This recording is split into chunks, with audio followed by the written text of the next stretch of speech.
Hello সবাইকে, welcome to my mini vlog. তো তোমরা আগের ভ্লগে দেখেছিলে আমরা কোথাও একটা যাওয়ার জন্য ট্রেন ধরেছিলাম, বাট কোথায় যাওয়ার জন্য সেটা তো তোমরা নিশ্চয়ই বুঝতেই পারছো। যদি বুঝতে পেরে যাও আমরা কোথায় এসেছি, অবশ্যই কিন্তু কমেন্ট করে জানাতে ভুলবে না।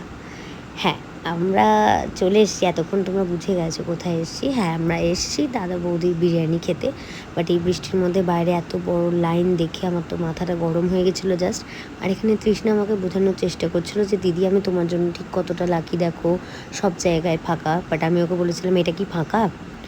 প্রায় 1 থেকে 1.5 ঘন্টার ওপরে লাইনে দাঁড়িয়ে আছি, তার মধ্যে বৃষ্টি পড়ছে। তো ফাইনালি 1 থেকে 1.5 ঘন্টা পর আমরা সেকেন্ড ফ্লোরে সিট পাই।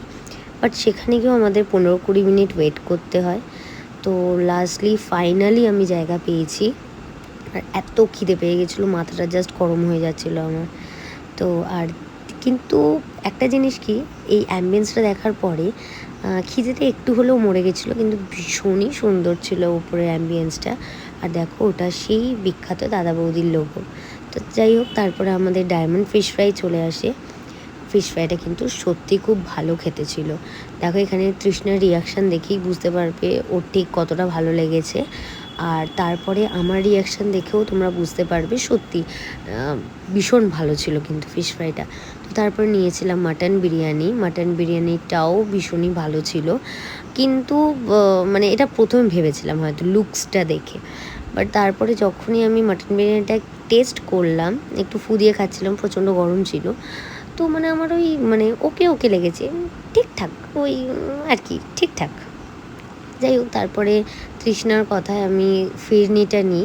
তো ও তো খেয়ে ভীষণ আনন্দ পেয়েছে, দেখতেই পাচ্ছ। বাট আমিও খেয়ে দেখলাম, বেশ একটা হালকা চাল চাল যে ব্যাপারটা আছে ওটা ছিল। নো ডাউট বেশ ভালোই লাগছিলো। তো যাই হোক, তারপরে তো বিলটা দেখলাম। বিলটা দেখে একটু অবাক হয়ে গেছিলাম, বাট অবাক হওয়ার এমন কিছুই ছিল না, এটা জানা কথা ছিল। যাই হোক, আমরা বিল পেমেন্ট করলাম। বিল পেমেন্ট করে আমরা চলে এলাম। এবার আসার পথে একটা ফুলের দোকান দেখতে পেয়ে তৃষ্ণা ওখানে দাঁড়িয়ে পড়ে। আর যেহেতু আমি ওর উপর রেগেছিলাম, কারণ আমার প্রচণ্ড জোর খিদে পেয়েছিলো, দেরি করে আমাকে যেহেতু খেতে দিয়েছিল, সেই জন্য আমাকে ফুল দিয়ে আমার রাগ ভাঙায়। আর আমার গোলাপ ফুল ভীষণ পছন্দ, আর আমিও গলে গেছিলাম। আর ব্যারাকপুরকে টাটা জানিয়ে তো চলে এসেছিলাম আমরা ডানকুনি। আর প্রচণ্ড এক্সস্টেড হয়ে গেছিলাম, ভিজে গেছিলাম। তো আজকের মতো সবাই এখানকেই টাটা।